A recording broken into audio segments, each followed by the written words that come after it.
días, buenas tardes, buenas noches a todos. ¿Qué tal? Bienvenidos al primer DA de la nueva generación, el Digital Asset Diary, la gran convergencia. Hoy estamos aquí con Eric García, es un compañero mío de cuando trabajaba en el banco. Hemos vivido muchas aventuras y muchas experiencias juntos. Y hoy vamos a hablar de un tema muy interesante, ¿no? Llevamos unos días bastante convulsos en el mercado, ¿no? Con Bitcoin cayendo, bueno, cayendo una barbaridad, ¿no? Ethereum y prácticamente todos los activos digitales están teniendo una corrección muy importante que la verdad es que no entendemos muy bien el por qué, ¿no? ¿Qué está pasando? Entonces, bueno, venimos un poco con Eric para comentar esa situación y sobre todo comentar un tema específico, ¿no? Porque creemos que falta mucho conocimiento, ¿vale? De un personaje, ¿no? que todos conocéis del mundo de los activos digitales, del mundo de Bitcoin, ¿no? Que es Michael Saylor, ¿vale? Michael Saylor, para los que no sepáis quién es, que creo que sabéis poco, ¿no?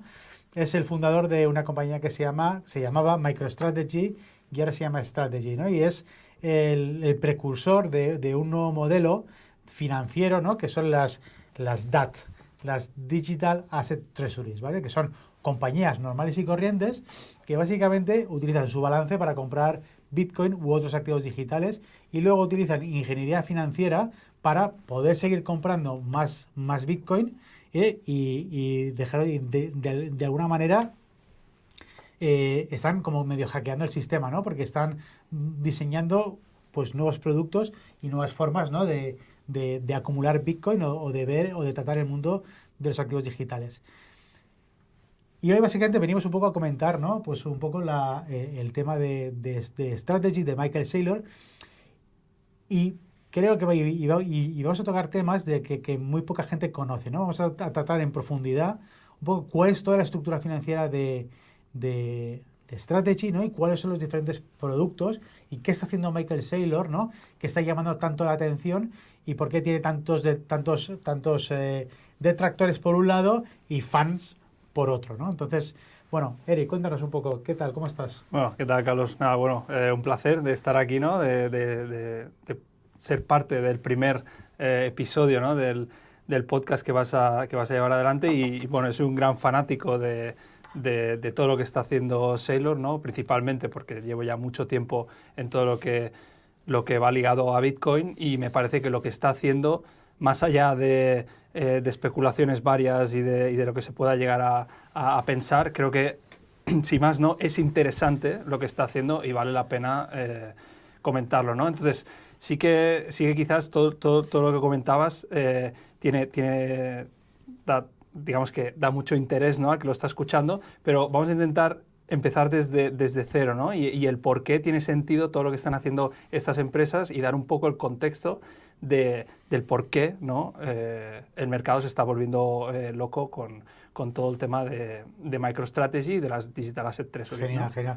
Pues vamos, entonces, ¿dónde arranca, vale? ¿Por qué Michael Saylor decide empezar, ¿no? a hacer eso? ¿Cuál es un poco, qué es lo que le pasa a él por la cabeza? Sí, bueno, para empezar, ¿no? Hay que entender un poco la mentalidad de esta persona, ¿no? O sea, Michael Saylor a los 24 años fundó la empresa de MicroStrategy, ¿no? Una empresa que se dedicaba al desarrollo de software, no tenía nada que ver con lo que está haciendo ahora. Y antes de los 2000, ¿no? 10 años después de fundar la empresa, ya tenía como net worth unos $7 billones de la época, ¿no?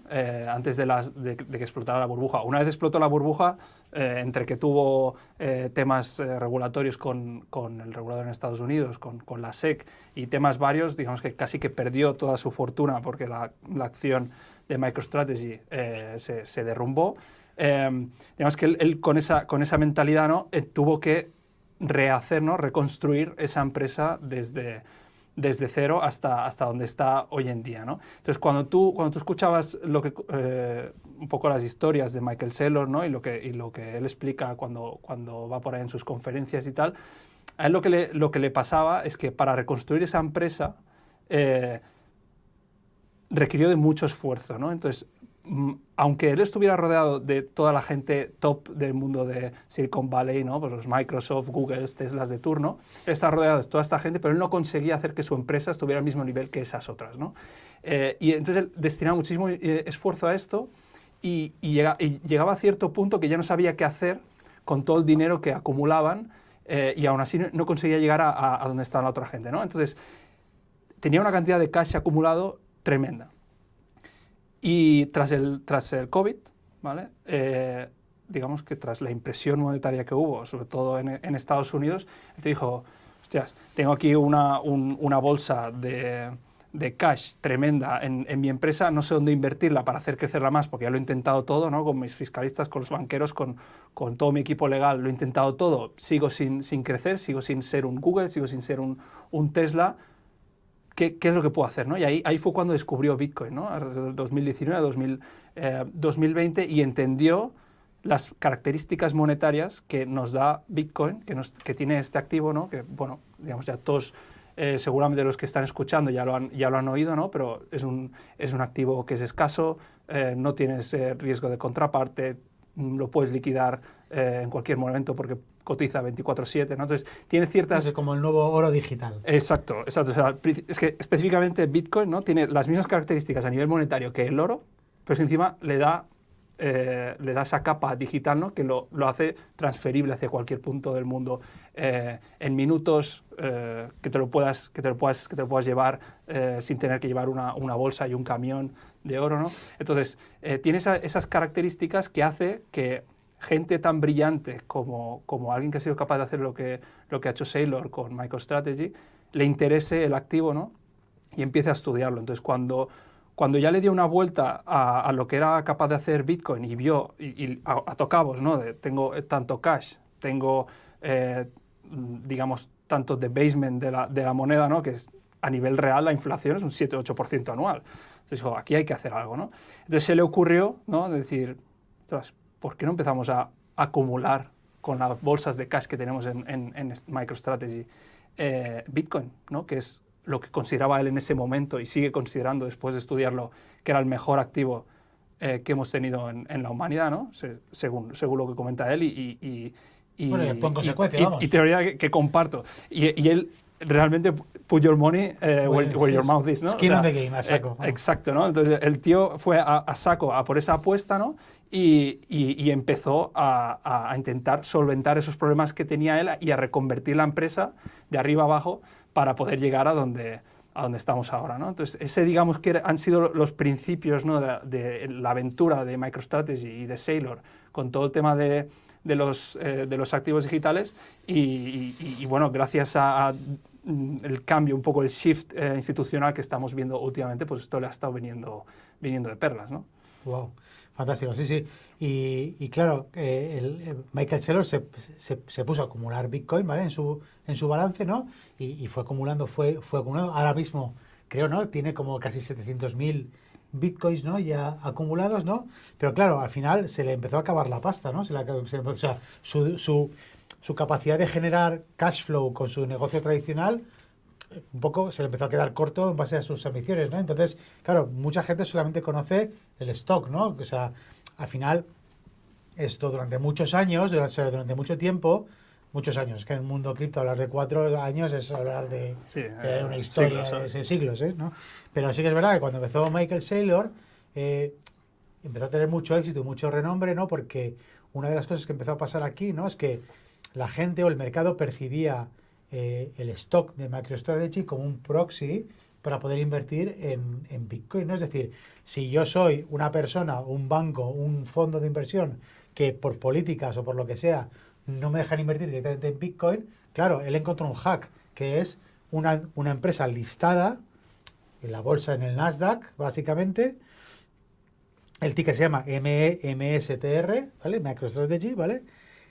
Claro, si esa acción, su balance, cada vez tiene más Bitcoin, pues esa acción se va a comportar como Bitcoin. Entonces, mucho inversor institucional vio esa posibilidad de decir, vale, pues, oye, es un hack del sistema. Ningún regulador me puede parar comprar una acción listada que está en el mercado. Entonces, hubo un flujo un flujo muy importante hacia esa acción que tuvo un efecto también multiplicador que subió muchísimo de precio. Exacto, es que esos fueron un poco los inicios y un poco la idea que tenía él al principio del por qué tendría sentido que alguien fuera a comprar su acción una vez ya la convertía en tesorera de Bitcoin, ¿no? Pero la verdad que después con el tiempo te das cuenta que hacia donde se ha dirigido MicroStrategy es mucho más que simplemente volverse un proxy de Bitcoin, ¿no? Que luego veremos que otras compañías en otros países, ¿no? Como Japón, Metaplanet, ¿no? Precisamente se han acabado también convirtiendo en eso. Pero MicroStrategy, digamos, bueno, Saylor con... Eso es el original, básicamente. Sí, exacto. Él ha sido el que ha sido capaz de tener esa visión, tener los contactos, la gente y la inteligencia suficiente para hacer una especie de reingeniería financiera para montar todo lo que ha montado, ¿no? Claro, porque al final, ahora mismo, debajo de Strategy, o sea, hay un montón de productos. O sea, Sí, tú ahora puedes invertir en un montón de productos relacionados con Strategy que yo creo que muy poca gente conoce y es una de las razones por las que queríamos hacer este podcast, ¿no? Y otra es, que esto lo dejamos un poquito para el final, un poco, ¿no? Que ¿no? Esto que mucha gente comenta, ¿no? Decir, vale, ¿dónde está el límite, no? Si Bitcoin sigue bajando, MicroStrategy va a quebrar, ¿no? O Strategy va a quebrar y realmente Saylor se puede ver en un problema, ¿no? Veremos, ¿no? Como que el tío tiene todo bastante cubierto y creo que la gente no es consciente de lo cubierto que está con toda la estrategia que ha montado, ¿no? Exacto, es que esos son muy buenos puntos y al final hay mucho que hablar, ¿no? Pero precisamente esto último que comentabas, estos días, ¿no? Que Bitcoin ha estado bajando, decías al principio, ¿no? Mucha gente lleva ya bastante tiempo diciendo que un poco el Black Swan de este ciclo, ¿no? de Bitcoin iba a ser la quiebra de MicroStrategy, que haría que tuviera que vender de golpe todo el Bitcoin que tiene, ¿no?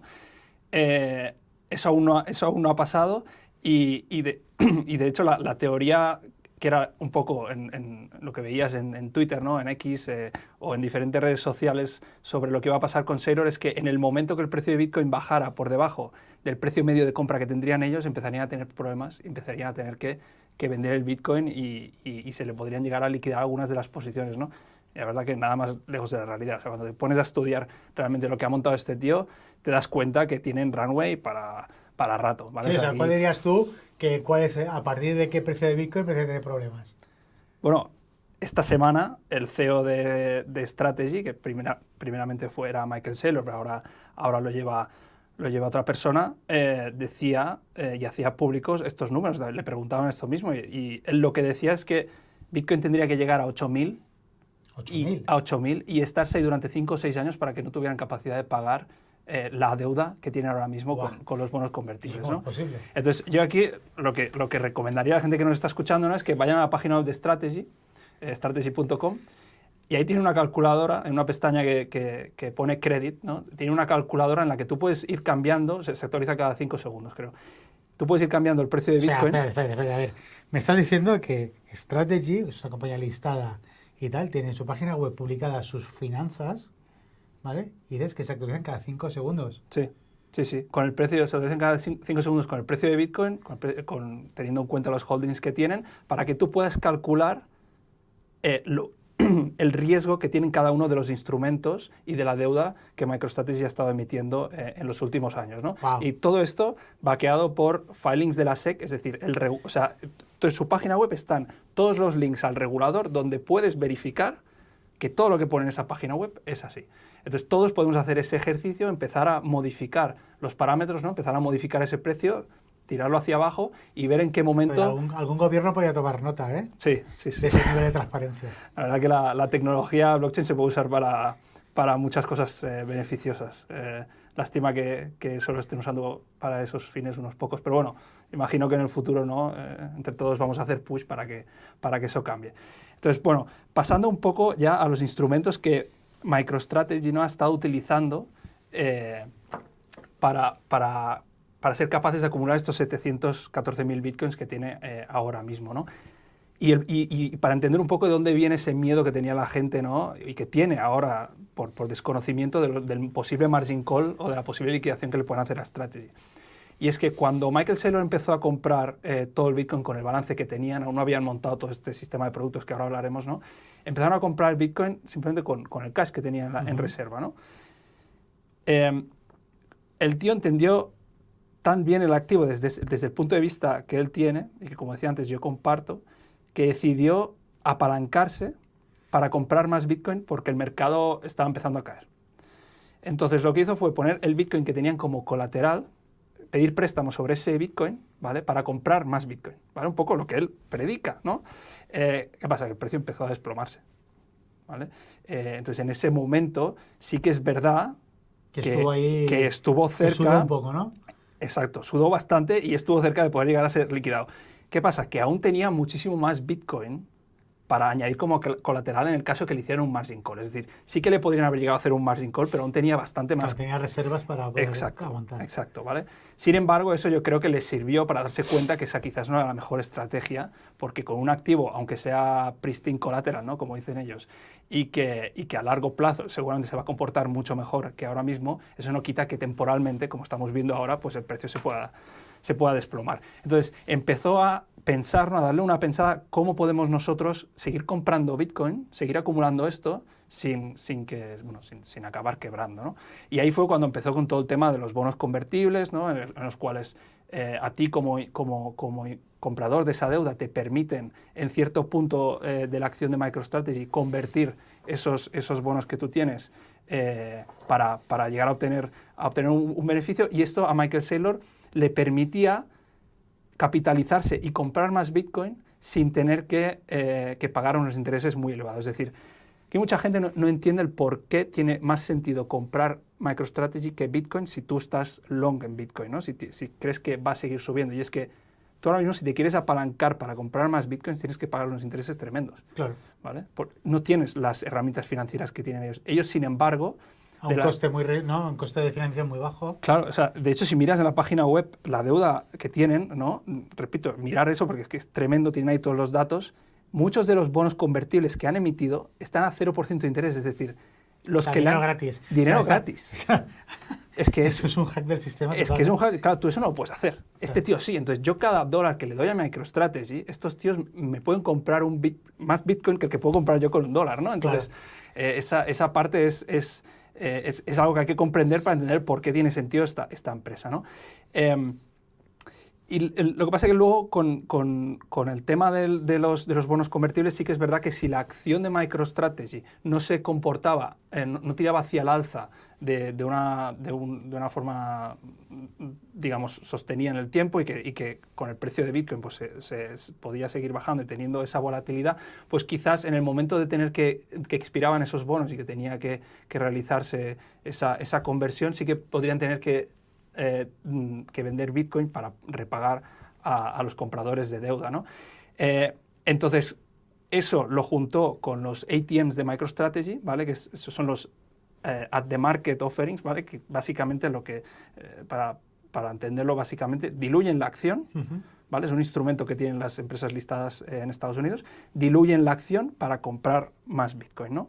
¿Qué pasa? Que eso hace que el precio de la acción baje. Entonces, si por un lado el precio de tu acción baja y por otro lado los bonos convertibles, o sea, para no tener que pagarles en dólares, sino en acciones, necesitas que suban, ahí hay algo que no acaba de casar, ¿no? Entonces, ¿qué hizo Saylor? Y aquí viene la parte loca, ¿no? de entender todos los productos que están lanzando, ¿no? Este tío dijo, mira, si yo ahora me tengo que sentar con mi equipo de banqueros, con mi equipo financiero, con mi equipo legal, con el compliance, etcétera, para intentar encontrar la manera de crear un producto que me permita seguir acumulando Bitcoin sin que la acción se vaya a cero, voy a tardar 1 o 2 años aquí de estar peleándome y a ver si lo seguimos sacar. Yeah. Lo conseguimos sacar. El tío dijo, coño, o sea, con la tecnología que tenemos hoy en día, vamos a tirar de mano de esto a ver qué saco. Se pasó unas cuantas semanas trabajando con ChatGPT, ¿vale? Eso lo explica él, ¿no? Como anécdota. Se pasó unas cuantas semanas trabajando con ChatGPT y después de esas semanas, ¿no? Él le iba explicando el problema, ¿no? y cómo ChatGPT o la IA creía que se podría solucionar.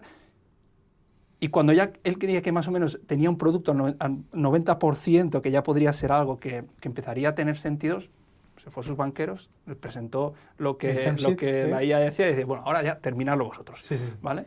Y entonces podríamos estar hablando de los primeros productos financieros hechos por IA, bueno, hechos por IA y el humano, Bueno, ¿no? aquí Pero, vamos viendo pero aquí desarrollados por IA. la gran convergencia, ¿veis? Exacto. Es que veréis que a lo largo de los capítulos que tengamos aquí en el podcast, siempre van a surgir estos temas. Es la gran convergencia, estamos en la era de la gran convergencia.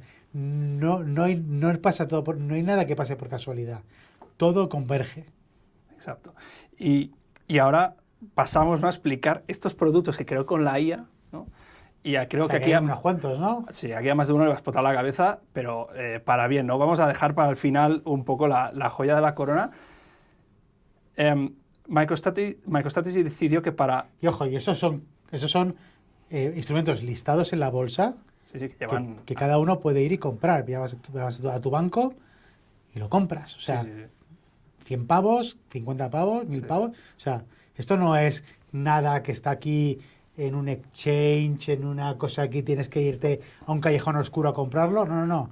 Estos señores son un montón de instrumentos que ha diseñado este señor, este tío, y están listados en el Nasdaq. Están a un golpe de clic para tu app Están- de confianza, ¿no? Tu broker de confianza que puedas comprar eso, ¿no? Que vas a tu broker y lo compras. O sea, Sí. O sea, es tanto el ruido que han hecho que incluso ahora estamos viendo exchanges como Binance, ¿no?, que no tienen nada que ver con el mundo tradicional, que en su vida han listado una acción y te están ya empezando a listar los productos de MicroStrategy. es que es muy bestia, tío. Es muy loco. Un momento, por el primero. ¿Cuál fue el primero? Bueno, ellos lanzaron las primeras IPOs de los nuevos servicios que ofrecieron los productos que tenía MicroStrategy, ¿vale? Fueron 3, ¿vale? Son acciones preferentes, ¿vale? Entonces, para entender un poco qué es esto de una acción preferente, o sea, es simplemente, ¿vale?, una acción que tiene... No es como la que le entra a la gente. No. De hecho, hay mucho estigma con eso, ¿no? Pero en Estados Unidos el tema de las preferentes es algo súper común. Los preferred shares, sí. Exacto, es algo muy, muy común y que bueno, te da un yield, te da unos ciertos dividendos mayores a los que te puedas sacar con un bono del Estado, ¿no? Tiene más riesgo, obviamente, pero es algo común, ¿no? Lo que pasa es que, bueno, con lo que pasó en España, pues digamos que ahí hay mucha inquietud con eso, pero... Básicamente son acciones que tienen un seniority dentro de lo que sería la escalera de seniority de las empresas, ¿no? En el caso de que quiebren, tiene una seniority mayor que lo que es el common stock, que sería pues la acción de MicroStrategy que todos podemos comprar. ¿No? Entonces, o sea, que lo sepáis, dentro de la prelación de riesgo que hay en una compañía, la acción es lo más riesgoso. La acción es el último que cobra. El equity holder, cuando tú tienes una acción de una compañía, si esa acción va a la quiebra, tú eres el primero que palmas, ¿vale? Y el último que palma es el que tiene los bonos senior, ¿vale? O sea, es decir, bono senior, bono subordinado, mezzanine, preferred equity y equity. O sea, que lo que nos dejan comprar así tan alegremente de unas telefónicas que parece que no tiene riesgo, es el instrumento dentro del balance de una compañía, es el instrumento que más riesgo tiene. Correcto, que de esto no se habla, ¿sabes? Pero entonces MicroStrategy dijo, bueno, vamos a sacar 3 productos, ¿no? 3 preferentes, que ya hemos explicado lo que son, para intentar atacar, ¿no?, e intentar comernos el mercado de renta fija y de los diferentes tipos de inversores que hay ahí fuera, ¿no? Entonces empezó con STRF, Strife, ¿vale? Esto es una acción preferente que da un 10% de yield, ¿vale? Aquí estamos hablando de cuando la acción cotiza a par, es decir, cuando la acción cotiza a 100, es donde ellos han denominado el par. Si la compras, digamos que te da un 10% de yield anualizado. Vale. ¿Y ahora cuánto está pagando? Ahora mismo estaría pagando, pues eso, un 10 y pico, ¿vale? Porque o sea, está un poquito por debajo de par. Está a 97, 98, ¿vale? Entonces, si la compras ahora, como comprarías más de una acción por cada $100, porque está por debajo, pues tendrías un yield algo mayor, ¿vale? Entonces, con este RF es la que está más senior, ¿vale? Y tienes un 10% de yield. Eso es en dólares. En dólares, correcto. O sea, no ni tokens, ni... No. Aquí es en dólares, que al final de dólar contante y sonante. En este caso, cada quarter, ¿no? Te pagan... O sea, trimestralmente te paga un 10% anualizado. Exacto. Y ahí lo ves en tu cuenta de banco, en tu broker. Te cae un dividendo. Exacto. Si metes 100.000 pavos, pues te va a pagar 10.000 al año y cada 3 meses te caerán en tu cuenta $3.300 aproximadamente. Exacto. Y aquí en Europa es distinto, pero es que en Estados Unidos, como es return of capital, porque ellos el dividendo lo sacan de las acciones en sí, se considera como return of capital y no se pagan impuestos. Ahí no se pagan impuestos encima. Toma O ya. sea, es una... Está fino, ¿eh? O sea, es un instrumento que se va a comer el mercado, ¿no? Entonces, esto es en cuanto a la más... ¿Y hay cuánta pasta acumulado ahí? ¿Sabemos? Bueno, se mueve bastante volumen, ¿vale? De hecho, la que más se mueve en volumen es en STRC, que esto lo vemos, pues estamos hablando de centenares de millones al día de volumen, ¿vale? Que es de donde ellos sacan el...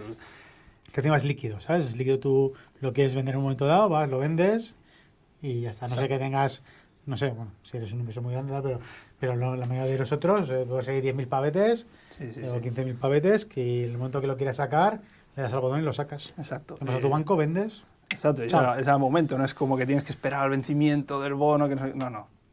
Hay secundario, hay liquidez. Sí, exacto.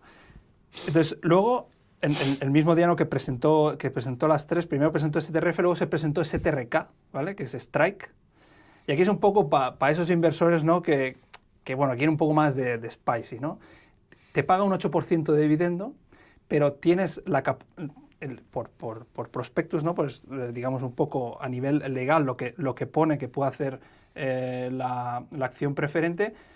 Si MicroStrategy toca los $1.000, tú tienes la capacidad de convertir esa acción preferente que te ha costado 100, si está tradeando a par, a una acción de MicroStrategy. Vale. Es decir, estarías haciendo un por 100 o un por 10 de lo que te ha costado la acción. O sea, que ¿vale? esta ya es una acción preferente con una opción embebida. Exacto. Tiene un derivado. Sería una call option, ¿no? Pero que encima te va pagando. Que te va pagando, mientras que no toque, te va pagando. Y si toca, te convierte a equity. Y lo que significa es que multiplicarías tu dinero por 10. Exacto. O sea, si hubieras metido 1.000, te darían 10.000 euros en acciones de de MicroStrategy. Y tú podrías decidir si convertirla o no, o seguir cobrando los dividendos, ¿no? Pero normalmente lo harías... O sea, que no es opción, o sea, que no es mandatorio, es opcional. Es opcional, sí, exacto. Y luego tenemos lo que ellos consideran el bono basura, ¿vale? De MicroStrategy, que es STRD, Strike, ¿vale? Que ahora mismo está tradeando sobre los $77 o algo así, ¿vale? Y salió con un yield de un 10%, pero ahora mismo el estimated yield, teniendo en cuenta que está tradeando bajo par, está en un 13 y pico. 13 y pico. ¿Vale? En este caso, se le llamamos bono basura no porque es la preferente basura, porque por prospectus lo que te dice Strategy es que si Strategy decide, si el board de Strategy decide no pagarte los dividendos, no te los paga. Vale. Y te quedas sin cobrar. Pero solamente en esa. Solamente en esta. Vale. Y ahora entenderemos el por qué ha hecho esto. Tanto en STRF como en STRK, que son las dos primeras que hemos comentado, pueden también, por prospectus, no pagarte los dividendos. Sin embargo, se acumulan. Es decir, si yo no te los pago hoy, Vale. mañana te los tendré que pagar. Vale, o sea, ¿Vale? que me vas acumulando el dividendo. Tú puedes hacer, digamos, retrasar el pago de dividendos hasta cierto punto. Pero no pierdes el derecho a cobrar el dividendo. Exacto. De hecho, pueden acumularlo hasta el 18% de yield. A partir del 18% de yield que ya te tendrían que pagar, te tienen que pagar sí o sí, si no se considera como que ha quebrado. Default, ¿no? sí. Exacto. Y ahora viene la joya de la corona. ¿Vale? Joder. Vale, STRC. Stretch. Stretch. Vale. Stretch. Con este vehículo es con el que MicroStrategy, o sea, estoy realmente convencido, pues está equivocado, ¿no? Pero después de estudiarlo, yo me he vuelto loco con esto. Estoy convencido que realmente va a ser el sifón de los mercados tradicionales de renta fija. O sea, va a ser una locura. Entonces, es un poco complicado de explicar, pero vamos a intentar hacerlo lo más fácil posible. De forma fácil, ¿vale? Para Strategy, Stretch tiene que estar tradeando y ellos quieren que para que sea atractivo para el inversor esté tradeando siempre a 100. Quieren reducir la volatilidad al máximo. A cero. Porque las otras que estábamos comentando, pues dependiendo del interés, ¿no? Pues sube o baja el precio. Pero esta quieren que esté siempre tradeando a 100. ¿Vale? ¿Cómo lo van a hacer? Tienen varias palancas, ¿vale? Una de las palancas es la palanca del interés. Es decir, Stretch salió pagando un dividendo del 9%. ¿vale? Entonces lo que te dicen es, si el precio de Stretch baja por debajo de 100, ¿qué tenemos que hacer? Tenemos que incentivar a que la gente compre para que suba el precio de vuelta a 100. ¿Cómo lo hacemos? Vamos a reunirnos una vez cada mes, de forma mensual. Si el precio está tradeando por debajo de 100, incrementamos el yield. ¿Vale? Ahora mismo está en 11,25. Entonces, ¿eso qué quiere decir? Que durante unos meses ha estado tradeando bajo par y por lo tanto cuando se han reunido han dicho queremos incrementar el interés de los inversores para llevarlo aquí a par. para llevarlo a par. ¿Vale? Y ahora viene la parte más chula de todo esto. Cuando está a 100, si hay mucho interés, como hemos estado viendo últimamente, sube de 100. Entonces, ¿qué palancas tienen ellos para volver el precio a 100 para que sea lo menos volátil posible? Una, se reúnen y bajan el yield Bajan que el te tipo dan, para hacerlo más bajan el atractivo. tipo, o ATM, diluimos STRC y con esa pasta compramos Bitcoin. Vale. O sea, es un motor de compra de Bitcoin espectacular. Infinito. De hecho, las preferentes son perpetuas, ¿vale? Las de Strategy. De momento son infinitas. Vale, ¿vale? vale. A ver lo que da. Pero lo heavy, si miramos los números, ¿vale? De hecho, bueno, ahora mismo está tradeando en 99,7 o algo así, ¿vale? Pero hay una página web que se llama strc.live, ¿vale? Que recomiendo buscar en Google, ¿no? y abrir la página y Sí, esperar, lo ponemos aquí. y esperar a que STRC esté tradeando a par. Es una página web, ¿no? que nos resume todo lo que está pasando con STRC. En el momento que está tradeando a par, se activa un semáforo, ¿no? Se pone ahí en verde y te dice, está activo el motor de Bitcoin, ¿vale? Por cada dólar que tradea por encima de 100 en STRC, se estima que MicroStrategy es capaz de diluir un 60% y con eso comprar Bitcoin, ¿no? Entonces estos tíos de STRC han puesto una calculadora para que cada vez que está por encima de 100, tú puedas calcular según el volumen que tiene STRC en ese momento cuánto Bitcoin está comprando. Y cuadra la pela, ¿no? O sea, tú tienes unos sliders que puedes decir, bueno, yo creo que MicroStrategy está vendiendo el 60% de volumen, el 50% de volumen. Entonces tú puedes mover los sliders y te dice cuánto Bitcoin podrían estar comprando con eso. Y entonces tú a final de semana, cuando ellos emiten el filing de la SEC, ¿no? el 8K, tú ahí puedes mirar exactamente cuántas acciones de STRC han vertido y por lo tanto cuánto Bitcoin han comprado. Y entonces digamos que tú ahí ves el volumen y estos días anteriores, hace un par de semanas o 3, en los que Stretch estuvo cotizando por encima de 100, más o menos cada día Strategy estaba siendo capaz de comprar 1000 bitcoins. Toma ya. 1000 bitcoins cada día. Cada día. O sea, es que es una verdadera locura. O sea, Encima recordemos que hay 21 millones de bitcoins. Sí, sí, sí.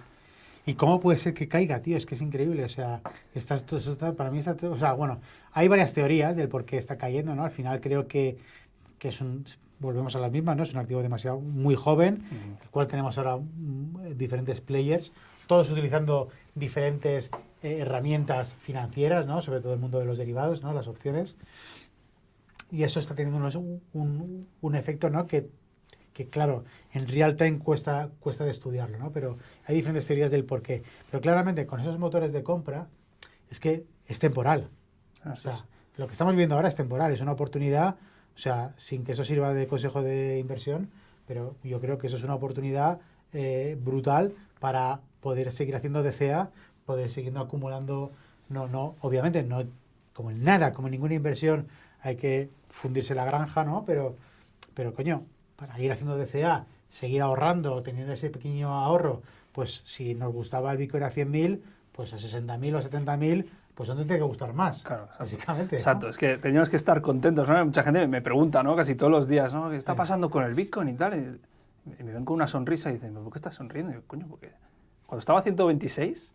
Había cola. Estabas diciendo, ojalá estuviera en 80, ojalá estuviera en 60 para haber comprado esos precios. Ahora que está, Sí. no estás sonriendo, tío, tienes la oportunidad de comprarlo a esos precios, ¿no? La psicología, ¿eh? Exacto, es que hace mucho daño, ¿no? Pero cuando una vez ya con tantas horas puestas, ¿no? En Bitcoin y ya ves lo que está pasando a nivel institucional, sobre todo estos últimos años, dices, hostia, es que esto hay que seguir acumulando, ¿no? Genial, genial. Oye, pues muy guay. Yo creo, tío, que hemos entendido un poquito más cómo funciona esto. Al final, veis, ¿no? La gran convergencia de la que comentábamos. Es un caso, ¿no? Tienes una empresa tradicional que ha adoptado los activos digitales para generar valor, ha doblado el brazo de la infraestructura financiera tradicional para generar aún más valor, ha creado instrumentos financieros que aún después de la explicación tan buena que nos ha hecho aquí Eric, aún cuesta entender, ¿no? Pero bueno, aquí os tiene que picar un poquito la curiosidad y trabajar un poco en entender muy bien cómo funcionan todos los instrumentos, ¿no?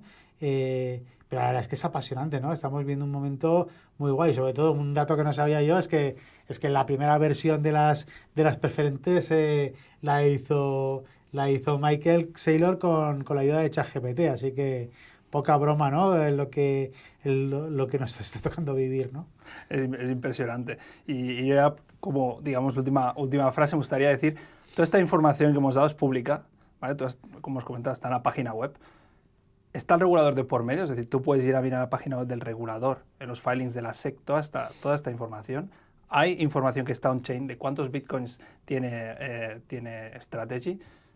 Es lo bonito de la época que nos está tocando vivir hoy, que todo esto lo puedes verificar, no es un cuentacuentos. No, o sea, nosotros os lo estamos explicando, pero es que lo podéis verificar, ¿sabes? Y es uno de los motos que tenemos en el mundo de activos digitales, es Don't trust, verify. Don't trust, verify, o sea, no te fíes, verifica, ¿sabes? O sea, es que está ahí. Está ahí para que lo sepas. Sí que es verdad que pues el que no lo sepa, pues tiene herramientas para formarse y para entender este mundo, pero la gracia es que está ahí. Y yo creo que y cuando lo estudias y te das cuenta de la transparencia que eso tiene, entiendes el por qué hay movimientos reaccionarios y por qué a los políticos se les ponen los pelos de punta cuando hablamos de estas cosas. Porque si todo eso se lo aplicáramos a los políticos, otro gallo cantaría. Tendríamos, ¿no?, muchísimo más control, muchísimo más accountability, muchísimo más responsabilidad, ¿no? De decir, oye, a ver, señores, ¿dónde se habéis gastado la pasta? Sí, lo que pasa es Pues que aquí está, se on les chain. acaba el chollo también. Se les acaba el chollo, entonces... Se acaba el chollo. ¿Quieren saber cómo nos gastamos nosotros nuestra pasta? Exacto, pero la suya no. Pero la suya no, ¿no? Esto no funciona así, chicos. Así que nada. Oye, Eric, pues muchas gracias por haber participado en el primer DAT de la nueva era. Y nada, espero que os guste y nada, suscribiros por favor, darle like, campanita y cosas de esas, que yo soy un poco nuevo en este mundo de youtuber. He salido muchos, pero bueno, por cuenta propia es el primero. Así que nada, iremos puliendo detalles, dejarnos comentarios en cómo podemos hablar y os seguimos trayendo temas tan interesantes como este. Eric. Venga, muchas gracias, Carlos. Vamos. Placer. Hasta luego.